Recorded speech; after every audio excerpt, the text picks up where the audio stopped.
What's up, guys? So today I'm going to be doing an album review of Metallica's fourth studio album, And Justice for All. So I'm just going to apologize right off the bat because this video may run a bit long. I mean, my videos run long anyway, but if this video runs even longer than usual, I'm sorry because we kind of have a lot to cover. Of course, with the making of this album and just the album in general.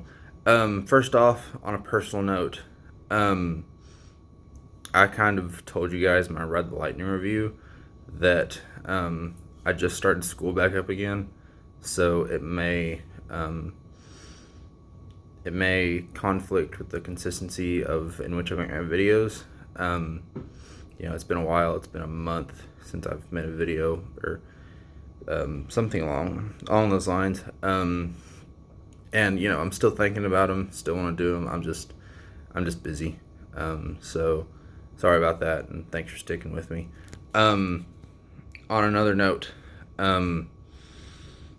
I found out yesterday, whether it actually happened yesterday, I don't know, but I found out yesterday that Martin Birch, legendary producer, had passed away at the age of 70. And he produced almost all the classic Iron Maiden albums. That's why I'm wearing my Iron Maiden shirt today. I don't know if you can see that. Yeah, he produced almost all the classic Iron Maiden albums. Iron Maiden is a band I will get to on this channel at some point. Produced the first two Dio Sabbath albums. Can't wait to review those albums. Just the Dio stuff in general, but yeah, like I said, he produced some Whitesnake. Just a legendary producer. Is most known for his work in Iron Maiden. That's where I'm kind of wearing the shirt today, just kind of honoring him, and I just kind of wanted to give him a shout out. He did some great work, and I just kind of wanted to notice that. I think that's it. Okay, so let's jump into the album. Obviously, like I said, we have a lot to talk about. So after Master of Puppets, as I'm sure most of you know, Metallica was in Sweden or Switzerland, one of the two. Sorry. Promoting Master Puppets, and they were on a tour bus, and Cliff and Kirk were fighting over this one particular spot on the tour bus, this one particular bunk on the tour bus, and they basically drew cards, and whoever got the highest number got the bunk, the desired bed. And I think Cliff drew the highest card and basically said, okay, I want that bunk. And Kirk said, yeah, that's fair. You want it. So as they were kind of sleeping off the show and just going to the next town, they got in a bus accident. Their driver hit a patch of ice.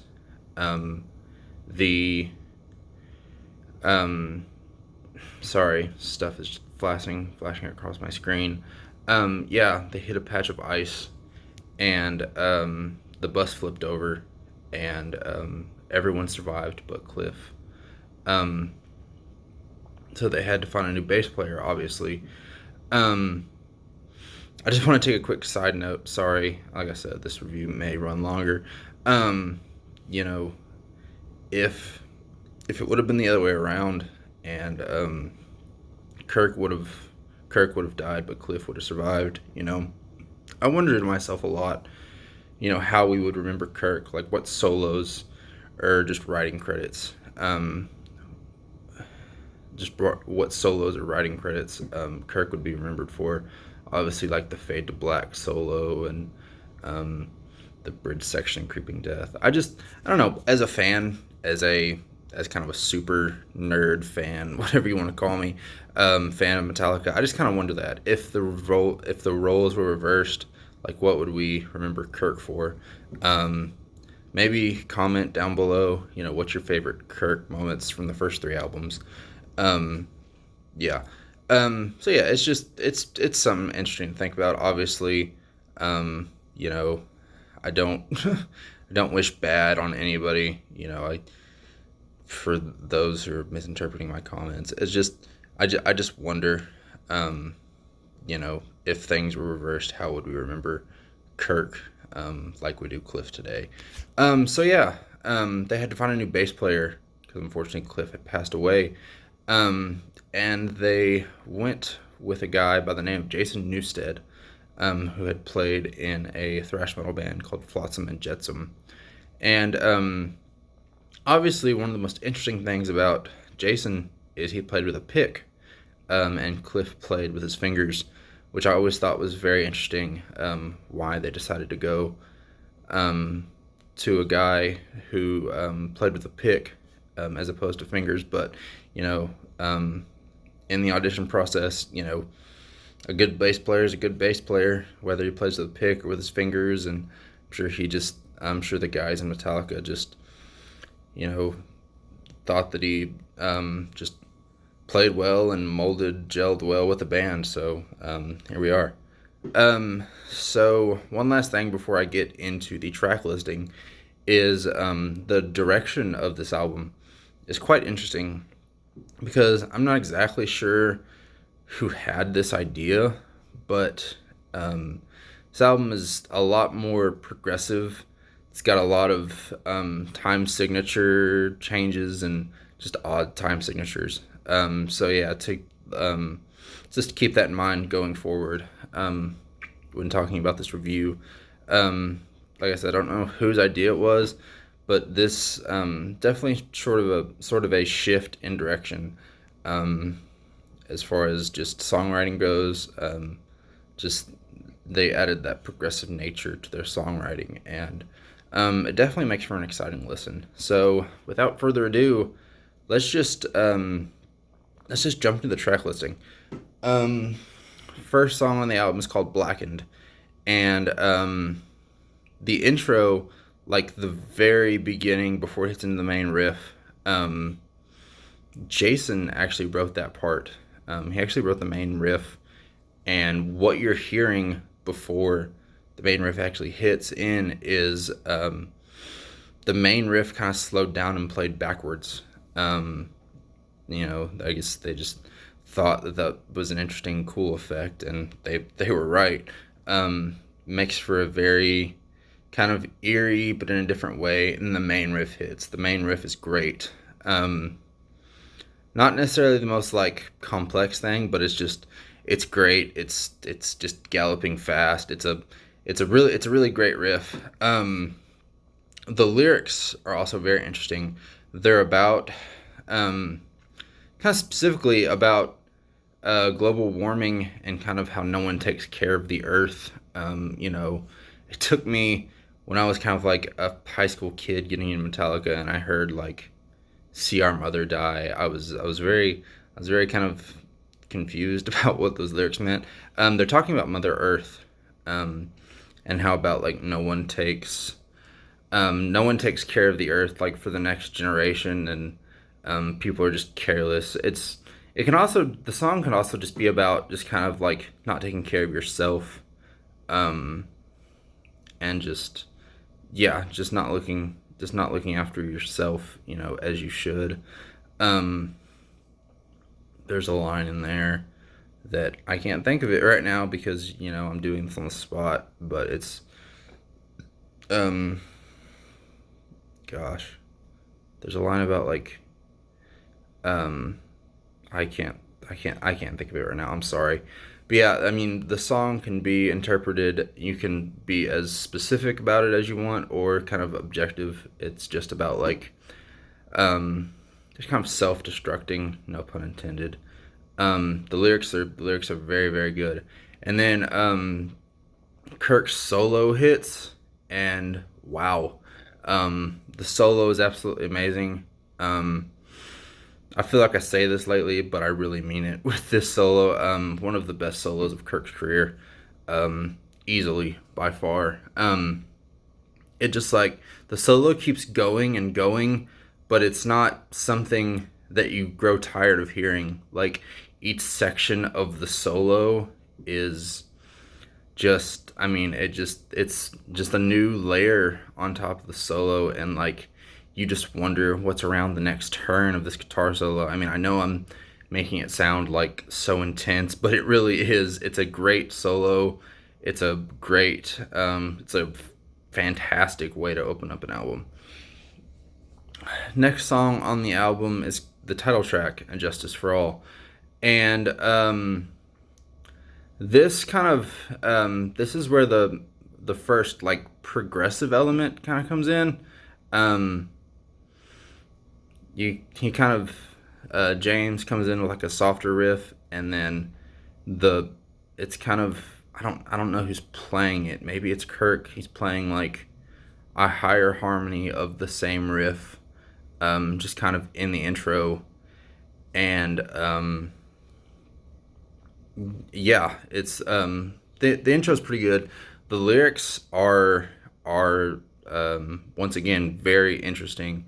They're just about how corrupt how this country's justice system in the United States, how corrupt this justice system is, and I mean, you could just pick any lyrics in this song, and it's so meaningful. It packs such a punch. I mean, um, halls of justice painted green, like, you know, as long as you've got money. I mean, you hear people say all the time that, like, you know, if you've got a good lawyer, he can, you know, he can get you off for any charge.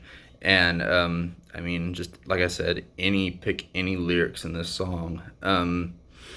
I've obviously the most intense lyric is justice is lost, justice is raped, justice is gone, and that's kind of it's that those kind of lyrics are kind of necessary for the intense point they're trying to get across. But like, you know, the justice system is so damaged that like it just, you know, it's just kind of a shell of its former self, that sort of thing.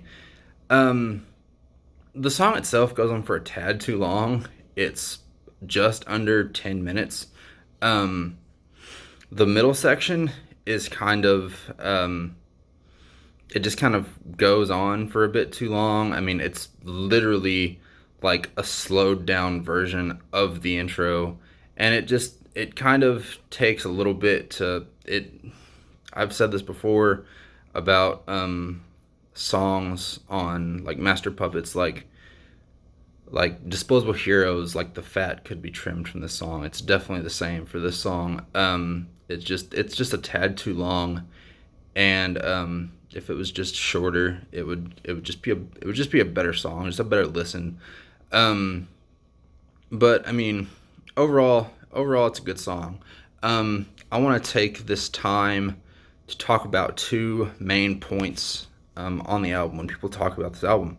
Um, First of all, is the production.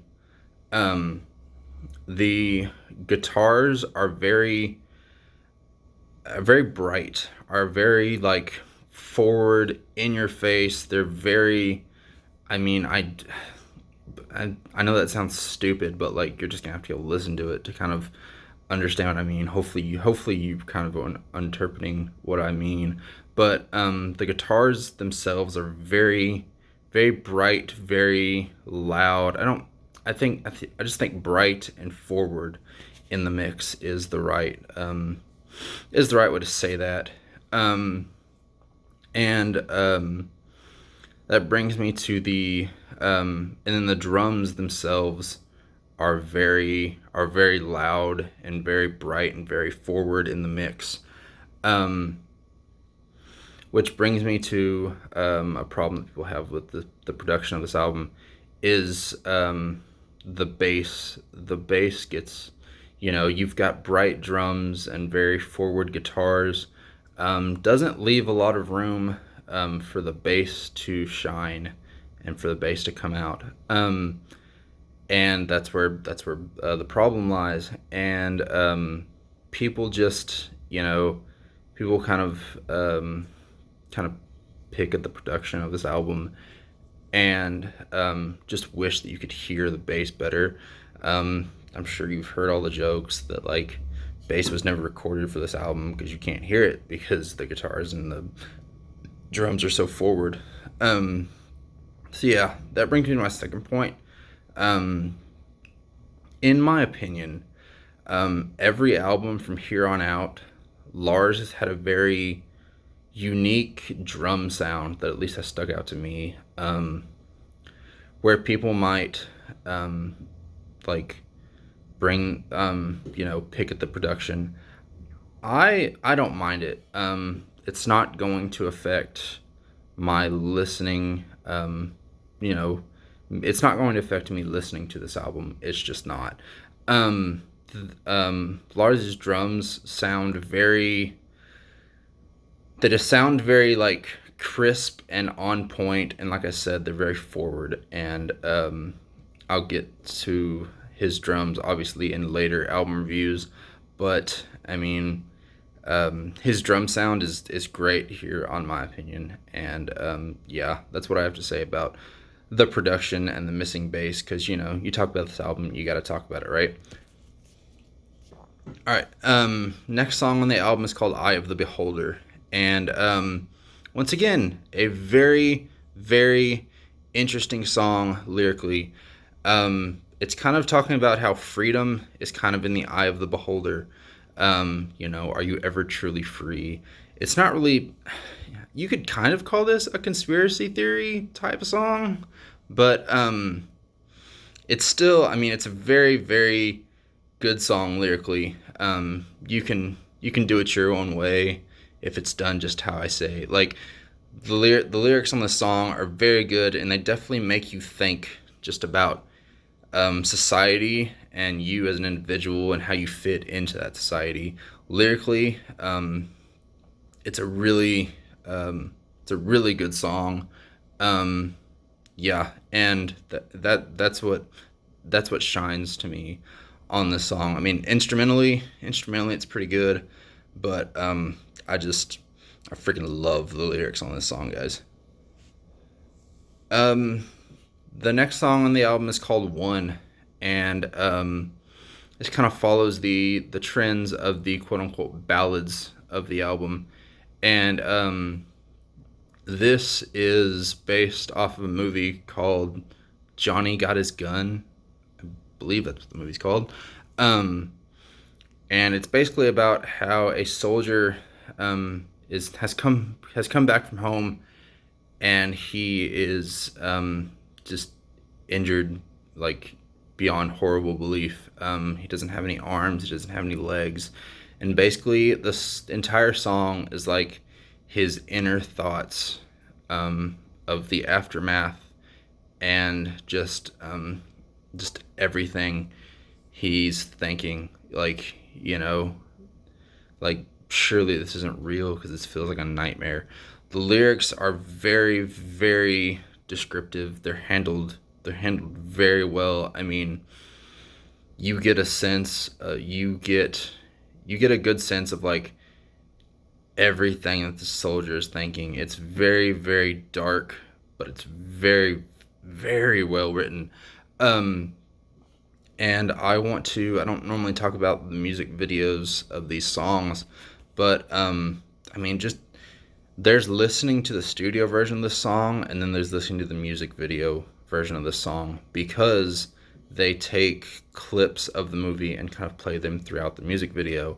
It just creates a whole different layer of this song. I mean, you will see this song in a completely different, brilliant light once you listen to the music video of this song. I mean, it's absolutely amazing. Once again, Kirk offers an amazing guitar solo. And I kind of want to, this is another short side note that I want to take. When people talk about this album, they either talk about Lars's drum sound, because it's kind of very um, it's very unique. Or they talk about the production. Not a lot of people talk about Kirk's guitar solos on this album, and he's got a lot of damn good guitar solos. I mean, practically, I'm not gonna say every solo on this album is like fantastic, but pretty damn close. This is another great example. He's kind of doing some tapping on this guitar solo, and it's really really good. Um, the the kind of second half, kind of final stretch of this song is built up perfectly. What Lars is doing on the double bass is pretty much when you get into the heavier, darkness imprisoning me. Um, Sorry, that wasn't me trying to sing. That was just me trying to get the emotions across. What Lars is playing on the double bass right before is basically exactly like what the heavier riff kind of comes into, and it's this perfect.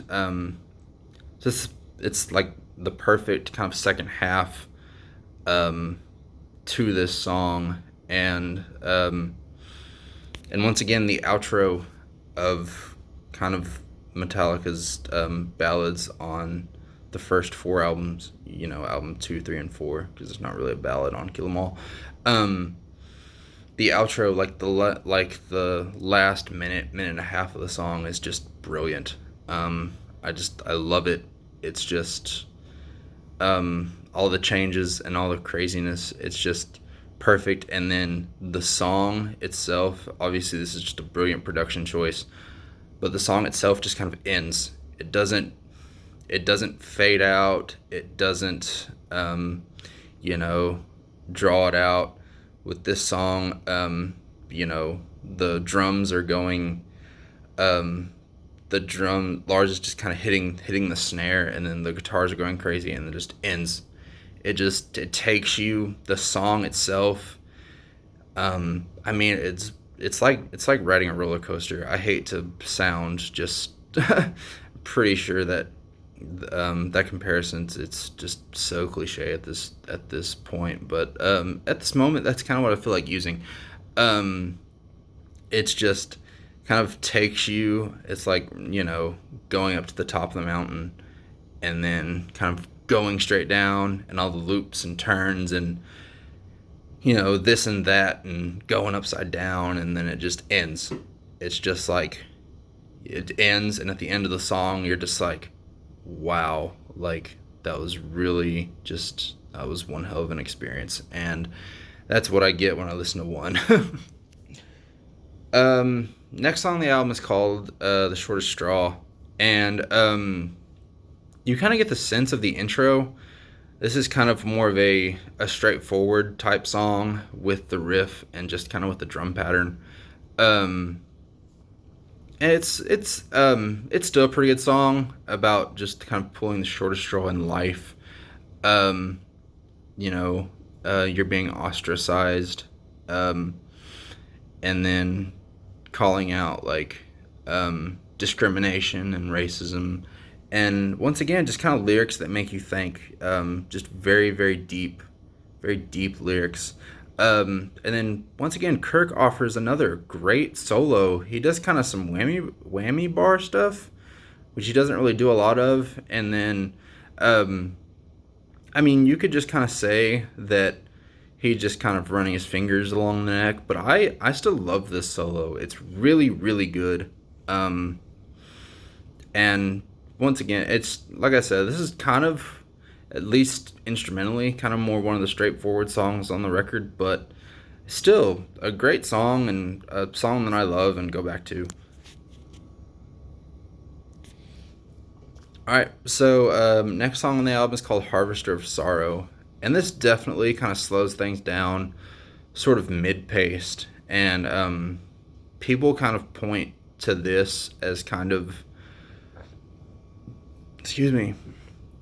as kind of a clue or a hint of where they would go on the Black Album, on their next record. And that's something that I'll obviously get to once I review the Black album. But this very slow, still heavy, but definitely just slow and um, just slow and pounding. I know that I use that word with like from the bell tolls and the thing that should not be. Sorry, it's just kind of what comes to mind. Just a slow pounding song. In the intro, the drums are really great.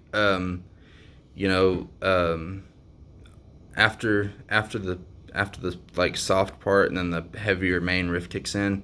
Large is doing some great kind of just simple double bass stuff, not something too fast, but he's doing some great work, and with the guitars, it's just got great room to breathe. It's really good. Um, the song gets a bit too repetitive with the chorus, Harvester of Sorrow, Language of the Mad, especially towards the end. It just kind of, that's what they say for the last, I don't know how long. I'm not even going to try to guess. The solo is pretty good, just kind of a great groove, simple solo that's kind of just kind of built around the song. Um, Overall, definitely one of the simpler songs on the album. Still a good song. Still a fairly decent song. All right. Next song on the album is called "Frayed Ends of Sanity," and the beginning, obviously, it reminds everyone of the Wizard of Oz and like the flying monkeys. Um, um, It's supposed to be seen as kind of like a war cry, kind of like a war chant, but it kind of comes off as cheesy. If I try to tell myself that it's a war chant, I can kind of hear that it's a war chant, but it's it's still just kind of funny at the end of the day. Once again, the lyrics kind of in the same. It's not about the same thing that Eye of the Beholder is, but I kind of hold them in the same regard as like both the lyrics on both these songs are just brilliant. Um, I like the line "Old habits reappear." You know, no matter how long you've gone without doing something, all it takes is one time to slip up, and this old habit has reappeared. And sometimes it can be hard to break that habit once you're kind of back into it, and it's kind of sad, and that's kind of what they're trying to get across. Once again, like you could pick out any line in this song, and it's really really good. Um, you know, um, Never hunger, never prosper. I have fallen prey to failure. You know, it's kind of that learned helplessness of, I failed so many times. What's the point? I'm not gonna sit here and try to quote every line of the song, but every line of the song is pretty good. I would, like I said, I said brilliant, and I stand by that term. It's really good. And then um, the middle section, this riff hits, and you know exactly what riff I'm talking about. Super progressive, super fast, super like, I mean, it's great. Like Lars hits the tom or the hi-hat or the cymbal, I guess, and then just that riff just takes off. It's a great progressive, it's kind of a great representation of the album. That riff alone in the middle of the song is something to go back to when you're listening to this album as a whole. Like that single moment is a huge highlight in my opinion. Great riff, great song, great lyrics. All right, next song on the album is called "To Live Is to Die," and this is the instrumental um, of the album. Um, it starts out with this like soft acoustic part, and just kind of it hits into the heavier riff. I'm gonna do some backtracking here, but this is basically kind of a tribute to Cliff. Um, and in the middle section, and this is where you could say like, oh, this song technically is an instrumental. Okay, I mean, if you, like I said, if you want to nitpick it and, you know, whatever, it's like 99% instrumental, whatever. Um, in the middle of the in the middle of the song, James says, "These are the pale men, which men miscall their lives. This I cannot bear to witness anymore. Cannot the kingdom of salvation take me home?" Um, I'm sure I missed some words or added some words. Anyway, Cliff actually has that written on his grave, on his headstone. Um, just a great tribute to Cliff. But this kind of once again, going back to the production, um, when James is saying that, you can't really. It's kind of hard to hear because it's just buried under just guitars, and it's just I wish you could hear it more clearly. That's the real only quote unquote production issue that I have with this album. Um, but yeah, and then once again, I know I'm kind of jumping around here, guys. Sorry. The middle section hits, and it's just this hauntingly, just chillingly beautiful middle section. Starts out slow and then just kind of inches and inches to being heavier. In kind of preparation for reviewing this album, I wanted to listen to this song specifically, and specifically this middle section, to kind of see if it's still impactful and still gives me chills after all these years. It's just kind of something that I wanted to do, and it does. I mean, people have kind of put their own interpretation on what that middle section means.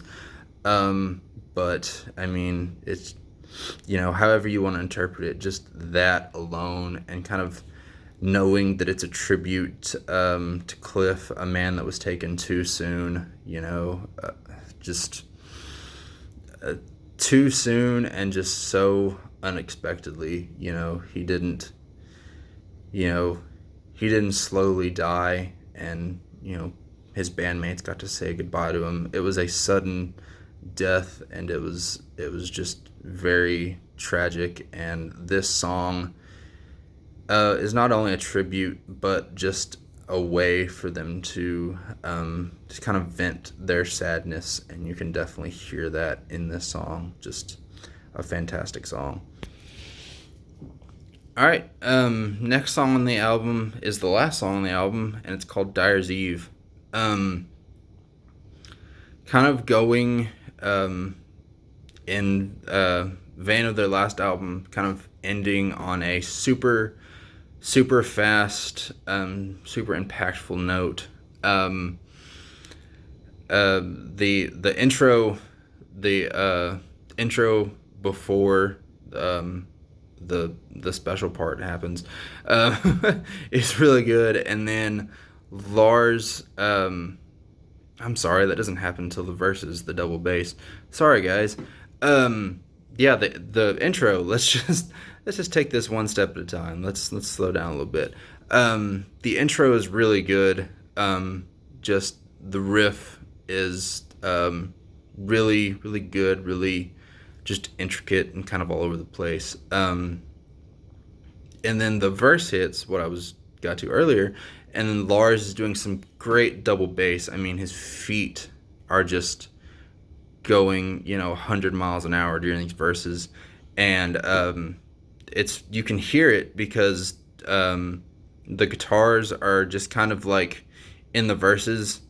He just kind of like I don't know the term because I'm not a guitar player, but he basically just kind of like hits some open chords and then is singing really fast. And because it's just kind of open chords occasionally on the verse, you can Lars's double bass really shines through on these verses, and they're really great. The lyrics are handled really well. These lyrics can kind of be seen as like cheesy, just like teenage angst.